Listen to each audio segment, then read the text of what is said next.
to the Scoop. I'm Diego Cordovez with Adam Schoenfeld. And this is going to be good. It is going to be good. You know, sometimes we got to draw out the guest, and sometimes you just set the guest loose, and they've got so much history and so much involvement and so much love for poker that you're about to learn something. I'm going to do my imitation of Mike Sexton. Please. Looks like he stuck his finger in the third rail, Vince. Welcome to the World Poker Tour. World Poker Tour. Mike Sexton has seen and done everything in poker, way ahead of his time on several levels.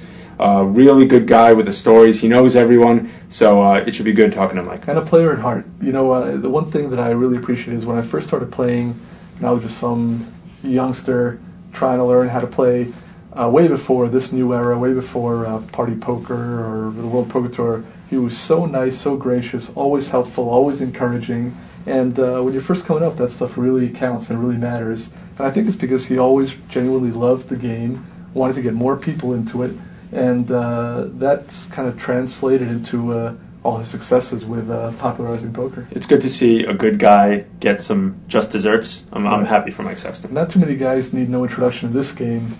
Probably Phil Hellmuth and Daniel Negreanu and Mike Sexton. Not too many people in poker need no introduction. Mike Sexton is one of them. And we're grateful that we waded through the masses of fans grabbing at Mike to get up here into the studio. It was like Tom Jones back in his heyday. Women were throwing brassieres. Hey, it was a little unseemly, I thought, Mike. Mike's used to it by now. He's blasé about it. The irony is that you are famous now because of your commentary on World Poker Tour, but you're really a player. I mean, you've been a player for 25 years. We knew you competing against you in all the tournaments, and I assume that you kind of miss being able to play as much as you like to play and just having that identity. Well, I like the idea of competing against the best players and playing the big-time tournaments, but I don't miss the day-to-day grind of being a professional poker player. No. You guys know how tough that is. Of course. And it's tough out there in the tournament trail, and I don't envy these guys that play for 8-10 hours in a couple of days, take a bad beat and get knocked out of the tournament because I know how tough it is. But, really because I don't get a chance to play very much anymore, I enjoy playing now when I get a chance to play. But it's not like, I really miss the day-to-day grind of making a living playing poker. It's a lot different when you can do it for enjoyment as opposed to it really for food. Is. I mean, people must know or not know, but I mean, for 20 years, you were playing day-to-day live tournaments. Yeah, it's true. Because of the poker explosion, most people recognize me as a commentator on the World Poker Tour, of course, and they wouldn't know my background. But in truth, as you guys know, at least I feel like I've always been a player first and a commentator second, and I'll always feel that way. Yeah. It's probably time that I change that now, but really in my heart, that is the way I think. Mike, one of the things about you that I don't think everyone knows, some people know, is that you were really a visionary. I don't mean to pump you up, but I will. Yeah. You were almost too far ahead of your time in a couple of areas, but luckily you've now hung around long enough to capitalize. But you were the first guy to see and receive sponsorship. Can you talk a little bit about that? Well, I did. Years ago, I had a good friend that played on a professional golf tour, on the senior tour, a guy named Harold Henning. And his sponsor at that time was LeMode, clothing equipment, golf equipment. And I was talking to him one time. I said, I think someday poker players are going to get sponsored or something like that, Wonder if your company would be interested in sponsoring a poker guy. And he laughed. He said, they're pretty visionary guys. You might go talk to them. So I went over there and talked to him, and I did get a sponsorship deal. It was a very small one, but, at the time, nobody else had anything. You were the first guy ever to show up with a logo on the shirt at the World Series of Poker. Someone's got to break it and do the first thing just to show what can be done. And I might add, right after that, I won a bracelet wearing their LeMode, so it worked out for me. When I first started playing, you always had the LeMode stuff, and I said, this guy always wearing that LeMode? Yeah. What's up with that? They said, he's getting paid to do that. I couldn't even conceive of the idea. It was unheard of at the time for poker players, and you saw that? It really was, and, for a long time, I told players, that someday there'll be big-time television for poker. There'll be sponsorship for players. All of them laughed at me. Right? They all thought I was crazy. They all thought it was impossible. Yeah. And then I founded the Tournament of Champions of Poker, and that was a huge event in the poker world. Very classy, ahead of its time, before the television boom in poker. But because I put that event on, that's what led me to get the jobs with Party Poker and with the World Poker Tour. And obviously, I've had a lot of success since then. So it was because of the dreams that I had in putting on that first big tournament. It reminds me of Diego and I both worked in technology companies, and I've seen lots of guys who are entrepreneurs, and they'll fail 2-3 times. I'm not saying you failed, but you had ideas that were a little ahead of the curve, and maybe they didn't blossom for you, but you stuck with it, and then you were associated with Party Poker from the very beginning, or almost the very beginning, and then World Poker Tour, and I'm glad to see you finally hit. Yeah. I was going to say, because otherwise one guy's the guy who makes all the breakthroughs, and then they hire another guy to reap all the benefits. Right. You deserve to reap all the benefits. Well, that's true. It worked out well for me. And the TOC was actually a key as well, because it brought people in from outside of the mainstream. I remember reading about the TOC in the Wall Street Journal. You know, I mean, there was a lot of stuff going on where people who weren't part of the hardcore poker tournament crowd said, hey, you know, I can win a tournament, I can play with these big guys, and then they showed it on TV on the Discovery Channel. They did like a documentary about it, didn't they, where they showed an hour. Right. So it started to slowly break out of the mainstream hardcore. Well, for those that may not know, the Tournament of Champions was an event that I created because I wanted something in poker where you couldn't just buy your way in like every other tournament in the world is, that you had to earn your way in this event. And you did so by winning a tournament somewhere in the world during that calendar year, or if you'd won a World Series of Poker bracelet, you were automatically exempt into this tournament. And I also had it multiple games. That's the first time any big-time tournament was ever multiple games. It was always no limit hold'em.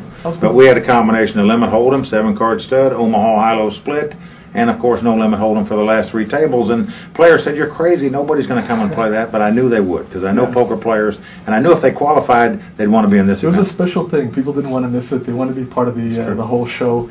And actually, what was visionary about that is that it was the mixed games, which was a lot more fun. I remember I loved playing the mixed games. And now we're seeing at the World Series and in live games that the mixed games are really coming out strong. The same way No Limit Hold'em did. People are realizing that it's a lot of fun to play a variety of games, gives better players an edge, gives you something to challenge yourself with, learning new games.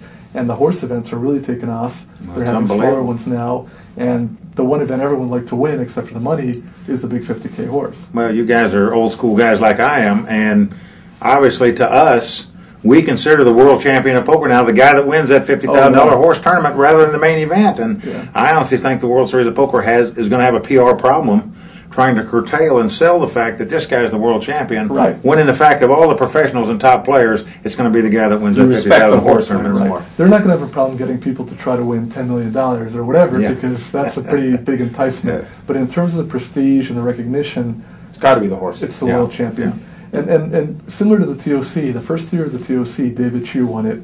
Very respected player who's already won a couple of bracelets and who was a real player. And in a field of, I don't know, 500 or more, that gave it a lot of credibility. The first year of the horse last year, Chip Reese wins it. He's been acknowledged as the best all-around player for the last quarter century.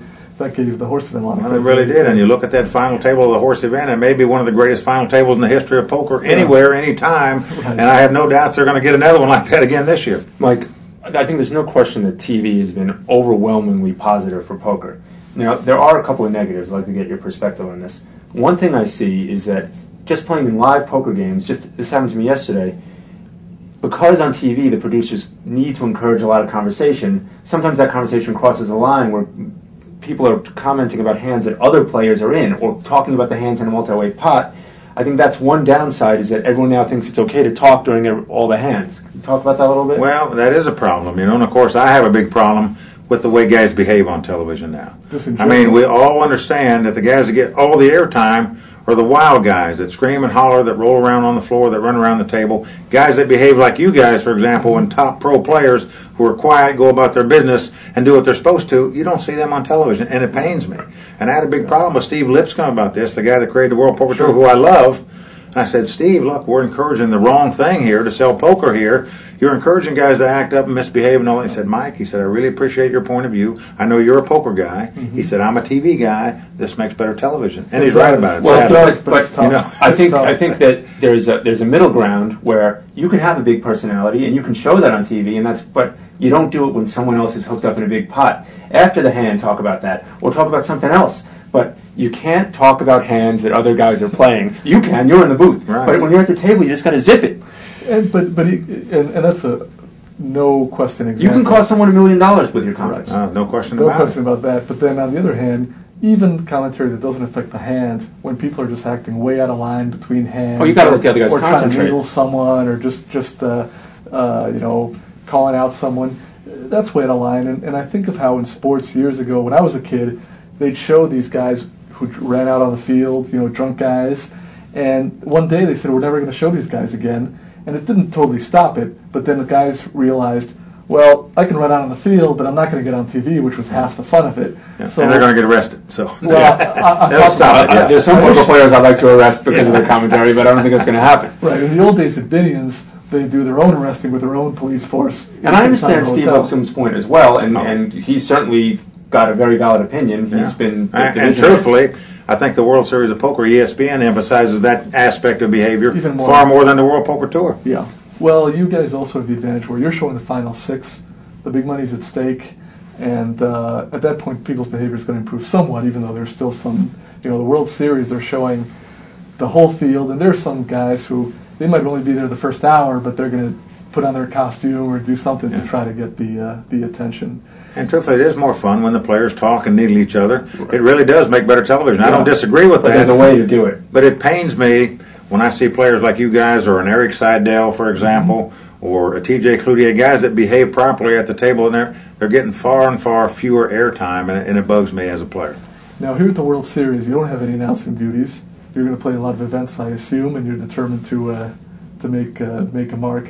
You made a mark winning the TOC, the successor to the TOC in essence, which is a wonderful coincidence and wonderful. That was poetic justice in a way. It really was. I felt that way myself. Yeah, sure you did. But I know also you'd like to win a bracelet in a big open event. And I'd like to. I've actually played 8 events so far in this World Series of Poker, and I made the money 3 times. So, so far I'm ahead here, so it's not bad. But that vaults me up there pretty high on the all-time making the money list. I think I've got 42 cashes now in the World Series, which is pretty good. I'm proud of that, but it just shows I've been around a long time, I guess. But see, we always joke around. I mean, even though we're considered old school by the new standards, you're the true old school, because you were playing with all the legendary guys that we've read about. The first wave back when Bobby Baldwin was playing, and Doyle and Major and Riddle. Saylor, and these guys. These guys are just like the legends that we've read about, but you knew them all. Yeah. I mean, I actually came to Las Vegas starting in the late 70s and the early 80s, but I never came to the World Series of Poker until 1984. I was a Little League baseball coach at that time, and we practiced in April, and our season was May. Back then, that's when the World Series took place. Finally, one year, I took a week off. I said, I'm going to the World Series. And back then, the tournaments were every other day. Right. They didn't have 2, 3, 5 tournaments a day like they do now. It was one tournament every other day, so I could play 3 tournaments in that week. I happened to make 2 final tables, in that week, and it hooked me, and I ended up moving to Las Vegas because of that, and here I am today. But I just always wondered, had I not made those 3, a couple final tables out of 3 events, would I even be here now? I'd probably be in North Carolina living still. Yeah, no doubt. I mean, and that's true about poker, gambling. You make a score early on. You're right. You chase it the rest of your life. And it concerns me about all these young guys that win $1 million on the World Poker Tour and then the World Series of Poker, because I know when you're 21, 22, 23 years old and you take down $1 million in cash, there's no way you're ever going to go out and get a normal 8-to-5 job. It's just not going to happen because you've been spoiled so young with the big bucks. And until you really understand, how tough that is to do. Right. These guys have never made a living playing poker. They think they're You understand? Right. They don't know what it's like to grind it out 8, 10 hours a day, playing 15, 30, and 20, 40 poker to make a living playing poker. They don't know how tough it is. They come in big time. It's all bright lights and multi-million-dollar tournaments, and they get lucky and hit one, and it's just life's a ball. They don't know what it's like to go through a losing streak and then deal with that. Yeah. I mean, it's been. But they will, and as I say, everyone, and even I'm a little guilty of that. We always call these guys great, how great they are, how great they are. Well, in truth, to be great, you got to stand the test Over of time. Right. So let's see 10 years from now, 15 years from now, how many of these guys who have won by the time they're 23 or 4 are still around playing in the big time poker tournaments? If you hadn't made those scores, if you hadn't gotten hooked, as you said, what do you think you'd be doing now? What kind of direction were you heading in? Well, actually, I was a professional poker player living in North Carolina at the time, playing in home games. But who knows what I'd have done? I'd have been happy teaching ballroom dance classes like my dad did, actually, and I'd have been happy doing that, really, and would have enjoyed that. That's why you're such a good dancer. I've seen you dance. Yeah, well, my parents were both ballroom dance teachers, so everybody in our family sort of grew up dancing. So, or you might still be a paratrooper, jumping out of planes. I came that close, seriously, to making a military career, because I really loved the Army when I was in it, but, because I never left Fort Bragg, it's probably why I always loved it. I didn't have to go to Vietnam, which I could have. Yeah, it's a little harder to love it when the bullets are whizzing by your ear. You're right. It's funny to hear you say that, just because the appeal of poker is that it's completely unregimented. You play when you want to play, you don't play when you don't want to play. You sleep, you get up when you want to get up, you live where you want to live, you move around, you travel, and the Army, of course, is the ultimate in regimentation. You live where they tell you to live. You get up when they tell you to get up. You go where they tell you to go. So it's funny that you like both environments. It is sort of weird, but I was always a military guy. I really appreciate people that serve our country, and especially career military people. Sure. You know, you just can't do anything but salute these guys and tip your hat to them, and none of us would be where we are today without them. So. But what if we took some of these younger guys who've been winning the last couple of years to Chris Moneymaker, we put them in the Army? What would the reaction be? Would that work? Well, I don't know. They might have some good poker games in there. I don't know about that, but Mike, I want to shift gears for a second. You've been gambling at golf your entire adult life. And without talking about specifics, I see now there's a whole school of thought, apparently, among some poker players, that when you gamble at golf, you're supposed to give like a real handicap and not try to get the best of it. And then guys think that it's okay to not pay if they lose some big sum. If we were to go out and play golf, we're going to negotiate a spot, and we're going to go from there, and the loser has to pay. Am I right? And that's part of the game. In truth, everyone that likes to gamble at golf, which is all poker players and all high-stakes gamblers, of course, and I can't imagine anybody honestly playing a round of golf for nothing. What's the point? I mean, I think it should be a game that you have to bet on at least something, whether it's a $2 Nassau. You can pay for $5. It doesn't matter what it is, but you should have some kind of pressure to make that 6-foot putt. Yeah. But I think that when it comes to gambling at golf, the most important factor, of course, is the negotiation. But that's all part of it. To me, that's as much fun as playing the game itself. Sure. Is trying to negotiate the game, and combating with your fellow guys who know how you play and you know how they play. Right. It's different if you get a stranger involved where you really don't know if somebody's hustling somebody. You wouldn't play a stranger for $1 million the first time you saw him, would you? No, but the high stakes players, they do like to gamble. But those guys that play high stakes poker down there in Bobby's room, these guys are just gamblers at heart. Mm-hmm. They bet high on everything, whether it's sports, whether it's golf, whether it's poker. Doesn't matter what it is. They just have gambling in their blood, and naturally they're going to play golf for high stakes as well. I bet that if I played Mike, he'd whip me. Mike's one of these guys who I haven't seen you play. I'm just guessing that you have a decent driving game and long game, but I bet you get around the green and Mike's up and down every time. Right. Actually, I have a very bad long game, but my short game is pretty good. I didn't want to say that, but that's Well, and the whole key, which you're alluding to, is the fact that what separates some players, and especially poker players, is their ability to come through in the clutch. I mean, with the money on the line, with the high stakes, some guys are going to make that putt more than other guys. Which is a guy like Doyle Brunson, for example, probably one of the greatest money pressure putters walking the planet Earth all his life. And I'm talking about including pro golfers. Right. Sure. When it comes to making a putt for the money, because of the pressure when you're faced in high stakes poker all the time, you can handle that pressure on the golf course better than the average guy. Well, this is another similarity between golf and poker, what we were talking about before. These younger guys coming along now, you've got big multi-million-dollar tournaments going on. You've got sponsors who are free-rolling a lot of guys who pay you extra to wear the gear to make the final table. So a lot of the pressure is reduced. Not that it's completely reduced, but it's not the same as the World Series came once a year. There weren't a lot of other opportunities to make scores. We're just hoping there's a good game that you can play every day. And in golf, the PGA Tour subsidizes a lot of guys. They've got sponsors. They've got backers. As long as you make the cut, you make money. And it'd be interesting to see these guys playing for real money. I know years ago I heard about stories with Lee Trevino and Ray Floyd. These guys didn't have a dollar in their pocket. They're out there making bets to try to make a living because the PGA Tour didn't make money. And now, if you took some guys who've come up in this era and you put them on the course with yourself, Doyle, with Dewey Tomko, and it was like, $500,000 out of their pocket. Well, it makes a difference, no question about it. They might find out that they're like fifth best. One of my favorite lines of all time was by Lee Trevino. When he won the U.S. Open Golf Championship. And the guy says, "Jesus, that's the greatest pressure. What the pressure you had facing you?" He said, "Pressure." He said, "That wasn't pressure." He said, "I was going to get a nice check no matter what happened." He said, "Pressure is when you're playing a $10 Nassau and you don't have a dime in your pocket. Right. That's pressure." Yeah, exactly. When you could lose money, and I understand that, and you guys understand that, yeah. And it's so true. It does make a difference, and which is why I think Lee Trevino, Ray Floyd were so successful on the PGA Tour, is because they gambled when they were young playing golf. They faded the pressure. Whereas a good friend of mine that I grew up with in Fayetteville, and I didn't grow up with because I'm a lot older than him, but Chip Beck, he finished second in the Masters one year, was out on the PGA Tour, the nicest guy in the world, but he never gambled when he was young. He won all these junior tournaments, but he never gambled for money, and when he got on the PGA Tour, he did well for a couple of years, but now he hasn't lasted out there. Well, we may be seeing the same happening in poker to some degree. I was talking to a player, very good player, multiple bracelet winner, who's telling me that he's getting paid by one of the sites to endorse them. He gets all of his tournament entries paid for, and he doesn't have the same edge. He doesn't have the same focus that he did before because he doesn't really have to win. And he went for a while without any results, and he said that he relates it to the fact that when he had to make the results, he was playing his best game, and he's just not on edge. He's not in the same mode. And you know, I read an interview with another top player the other day who said, yeah, some days he has it, other days he doesn't. Well, if you've got to pay the rent, you're going to have it every day. Better have it. Well, that's true, but I think we should all thank our lucky stars of the poker explosion, where guys can now get endorsement deals, where they can get their entry fees paid, and to me, that's the best thing that I've seen happen to poker players. Is what we all dreamed about for years, and it's happening now. It's fantastic. Where guys are getting their entry fees paid, and it's a beautiful thing. It's fantastic, but we may see some guys who just aren't playing at the level they were playing before, just because. I'll take the new world. I like the new world. Pay my entry fees. I got news for you. They like it too, whether cash or not. They love it. They love it. Mike, thanks a lot. We know you got to get to play some stud. We're going to look for you in the results. Heads up. The heads up. You probably have some big money golf match. Actually, I've been playing golf now for a week or two, but I was playing playing pretty much here right before the World Series started. So I'm off of 16, Mike. So how many strokes are you going to give me?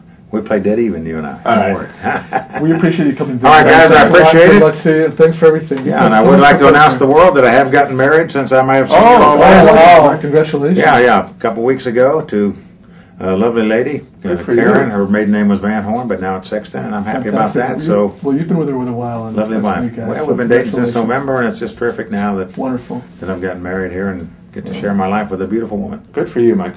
You deserve it. You've done a lot for poker. Thanks a lot. I appreciate it, guys. Thank you. Thanks. Join us tomorrow on The Scoop.